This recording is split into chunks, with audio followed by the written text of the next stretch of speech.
Mesdames, Messieurs, bonsoir. Bienvenue dans cette édition d'information que j'ai le plaisir de vous présenter. Tout d'abord, bonne rupture. Tout de suite, les titres. Les cliniques mobiles dans la région de Difa au centre d'un atelier de réflexion ce matin au palais des congrès. Détails dans ce journal.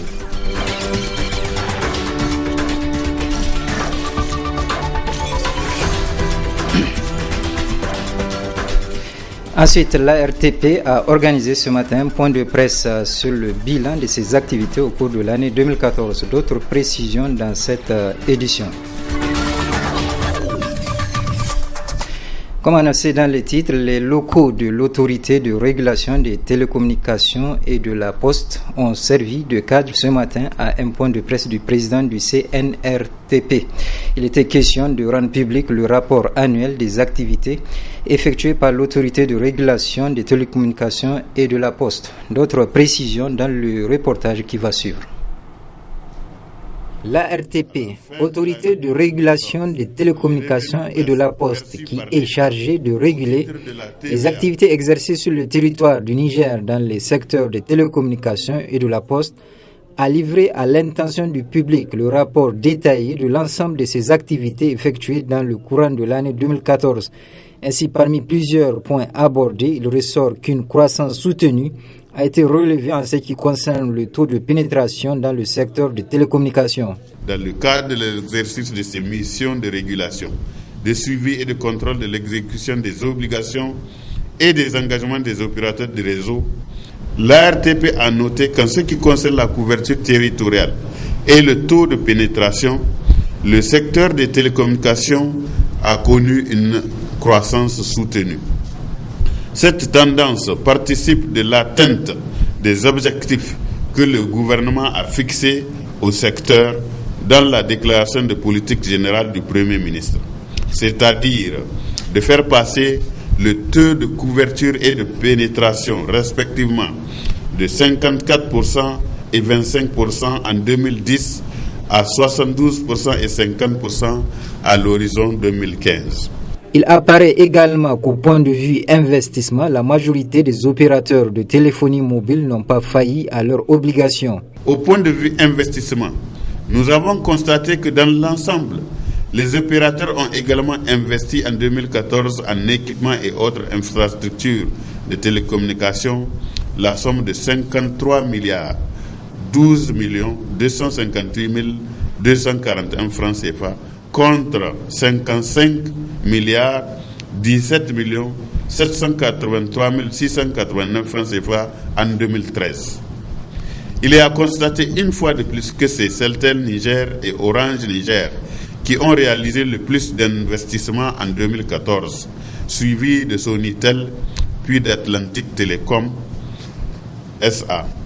Sahelcom SA n'a pratiquement pas réalisé d'investissements significatifs en 2014, alors même qu'il en a grandement besoin pour reconquérir le marché.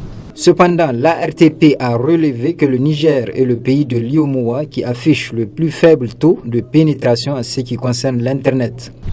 S'agissant de l'Internet, malgré la prise en compte des abonnés mobiles ayant accès à ce service, l'ARTP a relevé que le Niger est le pays de la zone UEMOA qui dispose du plus faible taux de pénétration, soit 7,34%. En ce qui concerne la qualité de service des réseaux, l'analyse des résultats des audits que nous avons diligentés a montré qu'aucun des réseaux mobiles ne respecte la totalité des indicateurs de qualité, ce qui nous a amené à prononcer des mises en demeure et des sanctions pécuniaires à leur encontre en 2014 pour un montant global de 5 milliards 287 743 143 francs CFA. Enfin, au terme de l'exercice 2014, la RTP envisage, entre autres objectifs, l'encouragement des opérateurs de téléphonie mobile à améliorer davantage leurs prestations. Aussi, l'année 2015 sera pour la RTP une année de consolidation des acquis de 2014. Ensuite, depuis ce matin, au palais des congrès de Niamey, des travaux de l'atelier de réflexion sur l'organisation des cliniques mobiles dans la région de Difa. Compte rendu Nasser Dantoufo. Depuis environ 6 mois, la région de Difa fait face à une crise sécuritaire et humanitaire sans précédent, rendant ainsi difficile l'accès aux soins de santé de base à une frange importante de la population du Manga. C'est pourquoi cette rencontre qui regroupe les autorités régionales de Difa, les cadres du ministère de la Santé et les acteurs humanitaires est initiée en vue d'une réflexion sur l'organisation des cliniques mobiles dans la région de Difa. La réunion que nous sommes en train de faire aujourd'hui, elle a pour objet de chercher les voies et moyens pour harmoniser donc, les interventions des différents partenaires qui sont déjà sur le terrain. Et aussi l'État a voulu également faire une sorte de clinique mobile pour que toutes les populations, partout où elles se trouvent, en tout cas qu'elles puissent accéder aux soins de santé nécessaires. Et comme vous le savez, la région de Difa a accueilli quand même un certain nombre de réfugiés et qui fait en sorte que aujourd'hui les infrastructures sanitaires de notre région ne peuvent pas répondre à tous les besoins de la région. Alors, il va falloir effectivement trouver des mécanismes pour accroître cette capacité. Et c'est là, effectivement, donc, l'idée géniale que le ministre de la Santé a évoquée tout à l'heure, c'est-à-dire la création de cliniques mobiles qui vont aller dans tous les villages, sur les champs et sur le lac et partout où se trouvent les populations.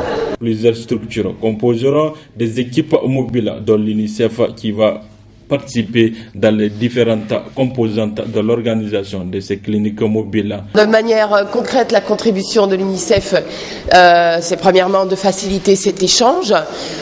Il y a des participants de la région de Difa, il y a des participants bien entendu du ministère de la Santé, il y a des participants des ONG qui ont tenu des équipes en stratégie mobile. Donc nous facilitons l'échange et ensuite nous faciliterons également la mise en œuvre de ces équipes mobiles standardisées entre guillemets, surtout au niveau des intrants et de la facilitation pour les ressources humaines. Je voudrais juste répéter que ceci concerne la région de Difa parce qu'il y a dans la région de Difa des besoins bien spécifiques. Les équipes mobiles telles qu'on les connaît dans le reste du pays sont surtout des équipes mobiles à caractère préventif, c'est-à-dire qui offrent des activités préventives et surtout de la vaccination. De ce forum de 48 heures, financé par l'UNICEF, les parties prenantes auront à réfléchir pour harmoniser l'organisation de ces cliniques mobiles pour le bien-être des réfugiés et populations hautes de la région de Difa. Un atelier de partage sur le document de synthèse du programme sectoriel de l'éducation et de la formation a été initié ce matin par ASSO EPT. Cette rencontre a regroupé les représentants des ministères en charge de l'éducation et de la société civile active en éducation. Compte rendu Assoumane China et Nasser Sedou. Le programme sectoriel de l'éducation et de la formation est un cadre de référence pour les interventions des partenaires pour la période 2014-2024 pour accompagner le gouvernement dans l'atteinte de ses objectifs. Pour jouer pleinement sa partition, ASSO EPT a initié un projet internalisation et suivi de la mise en œuvre de ce programme. Le présent document rendu possible grâce à cette coopération sera produit une fois validé en 3 langues, à savoir le français, le Hausa et le Zarma Soraï. C'est une synthèse du PCF, mais principalement axée sur les priorités du programme, les indicateurs, le rôle des collectivités territoriales dans la mise en œuvre du programme et celui de la société civile dans le suivi de la mise en œuvre du PCF. Il est produit pour permettre aux acteurs du système éducatif, collectivités territoriales, syndicats d'enseignants, élèves, CGDS, APE, AME, ONG actives en éducation, élus locaux, de disposer d'une synthèse du PCF, de l'internaliser, de se l'approprier et enfin d'agir pour sa bonne mise en œuvre. Loin de nous l'idée de se mettre à la place de l'État, mais notre démarche doit être comprise comme un accompagnement, une contribution que nous apportons dans la connaissance et l'acceptation du contenu du PCF. Ce qui, à n'en point douter, facilitera l'implication effective de tous les acteurs dans sa mise en œuvre, c'est le gage de sa réussite. Internaliser le PCF et suivre sa mise en œuvre, c'est contribuer à une éducation publique gratuite de qualité pour tous. Cette initiative est bien accueillie par le gouvernement. L'endossement de ce programme est synonyme d'engagement de chacune des parties prenantes. En effet, si la mobilisation des ressources pour l'exécution du programme incombe à l'État, le suivi de sa mise en œuvre est un devoir qui incombe aux organisations de la société civile active en éducation. C'est donc pour répondre à cette exigence que la coalition ACE-EPT a estimé nécessaire de produire un document intitulé « Synthèse du PCF » qui sera traduit en langue nationale pour être vulgarisé sur l'ensemble du territoire national. L'objectif visé est de renforcer les capacités de tous les acteurs sur le contenu réel du PCF. À l'issue de l'atelier, les différents acteurs connaîtront les priorités, les indicateurs et les actions urgentes à mettre en œuvre et le rôle que chacun doit jouer pour la réussite du programme. C'est pourquoi je ne peux que saluer cette démarche de notre partenaire de toujours, ACE-EPT. Il est attendu au sortir de cet atelier que le document soit enrichi pour qu'il réponde effectivement au contenu du PCF d'une part et d'autre part aux attentes du groupe cible. Ensuite, le conseil juridique de l'ambassadeur des États-Unis au Niger a été décoré hier. Brian Morgan a été élevé au grade de chevalier de l'ordre de mérite par le ministre de la Justice. Détail avec Adam Soumana et Sadou Doumi. Cette cérémonie regroupant autour de l'ambassadeur des États-Unis au Niger et du ministre de la Justice garde des Sceaux les cadres du ministère et ceux de la diplomatie américaine à Niamey marque la fin du séjour en terre nigérienne du conseil juridique de l'ambassade des États-Unis, Sir Brian Morgan. Occasion pour le ministre Marou Amadou de rappeler à l'assistance l'objet de cette rencontre et de louer les mérites de ce conseiller juridique. Monsieur Brian, si tu es à l'honneur aujourd'hui, c'est le résultat de tes actions méritoires durant tes 2 années et demie de service au Niger.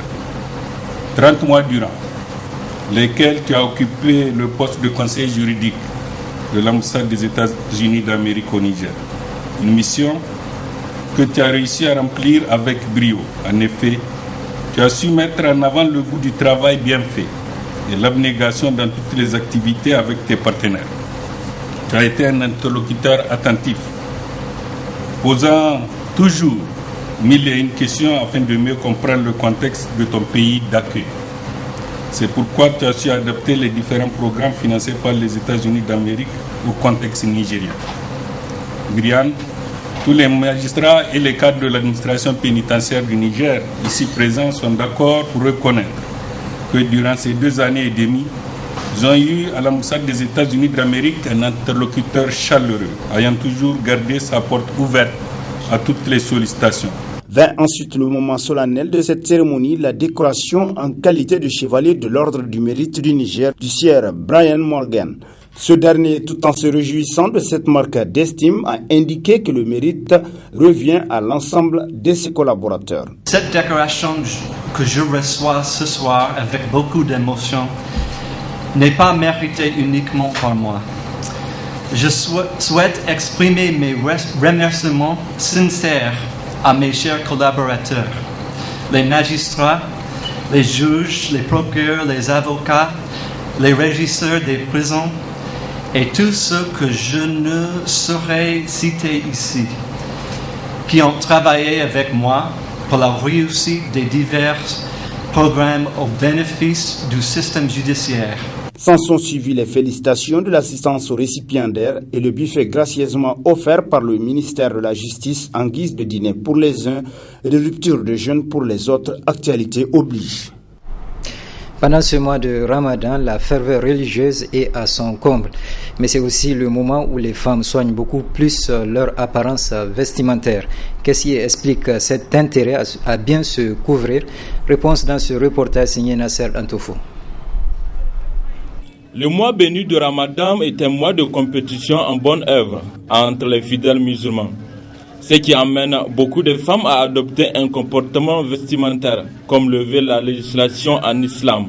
Cela ne peut que faire descendre la clémence d'Allah. Le fait de se couvrir et de se soustraire des regards concupiscents des hommes, eh bien, est une obligation divine aux normes du Coran et de la Sunna, tel qu'il est rapporté au chapitre 33 du Coran, Surat al-Ahzab, verset 59.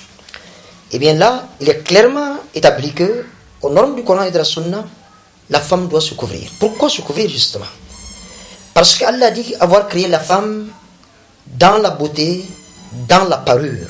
Il n'y a pas une couleur pour la femme, s'habiller en noir, s'habiller en blanc ou des trucs comme ça. Le but c'est quoi? C'est de faire en sorte que ce qu'elle porte soit suffisamment ample pour ne pas laisser transparaître les formes et suffisamment épais pour ne pas laisser deviner ce qu'il y a derrière. Allah dit qu'il n'appartient pas à un croyant ou à une croyante, une fois qu'Allah et son messager ont décidé de quelque chose, d'avoir encore le choix dans leur façon d'agir. Se recouvrir le corps est une obligation pour toutes les femmes musulmanes pendant et après le mois béni de Ramadan.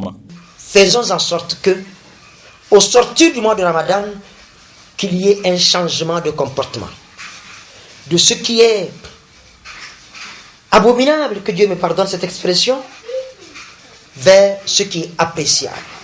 En principe, au sortir du mois de Ramadan, nos cœurs devraient s'assagir, nos comportements devraient s'améliorer et le cœur, siège social de la foi et de l'intention, nos cœurs doivent s'attendrir. C'est de cela qu'il s'agit. Le Ramadan, c'est toujours pour prendre un nouveau départ, dans l'intention de mieux faire.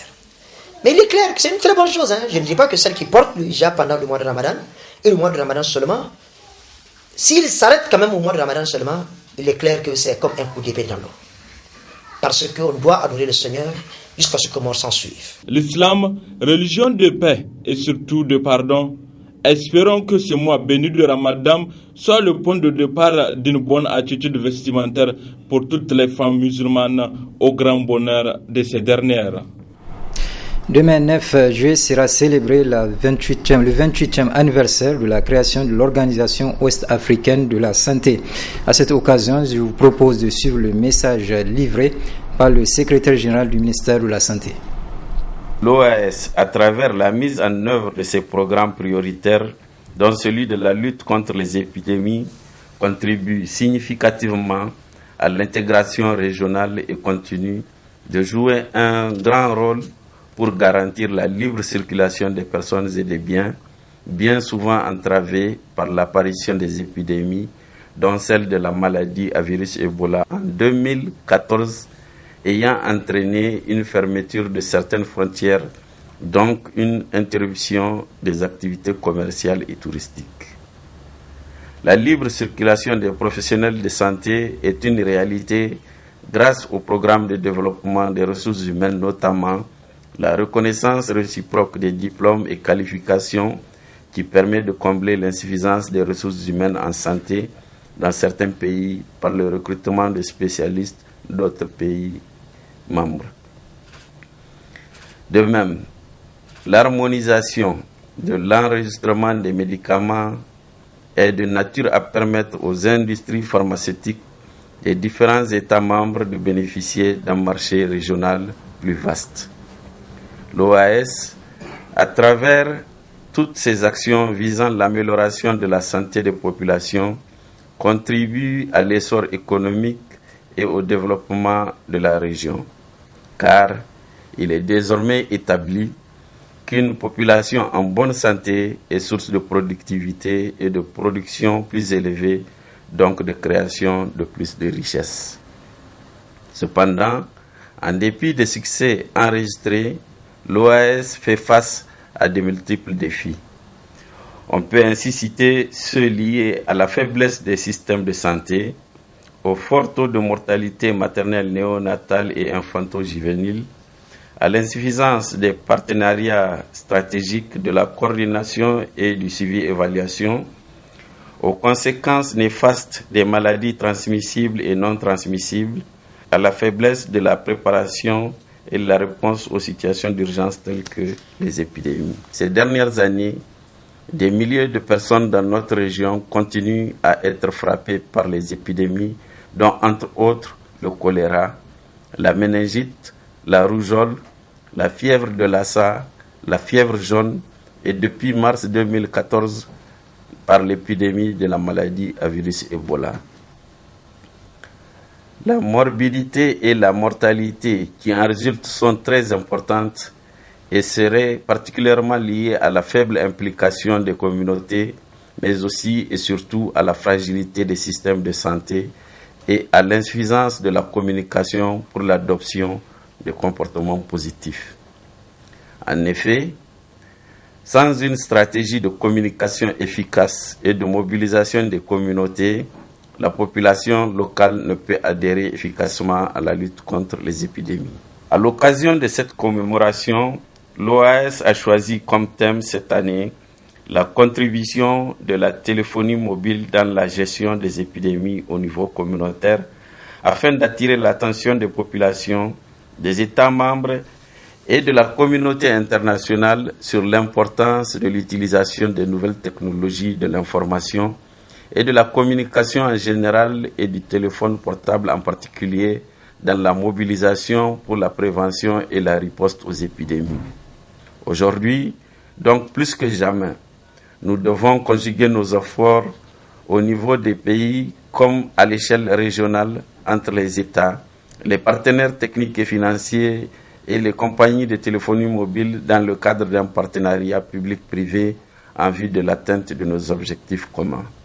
En ce jour commémoratif des 28 ans de l'OAS, je voudrais particulièrement témoigner notre reconnaissance et notre attachement aux idéaux d'intégration prônés par la CEDEAO qui, de tout temps, soutient les interventions de l'OAS. Enfin, je renouvelle notre gratitude à tous les gouvernants de notre espace et à l'ensemble des partenaires pour toutes les énergies déployées afin d'assurer aux populations de notre communauté le bien auquel elles aspirent. Ce journal est à présent terminé. Merci de l'avoir suivi et je vous souhaite de passer une excellente soirée.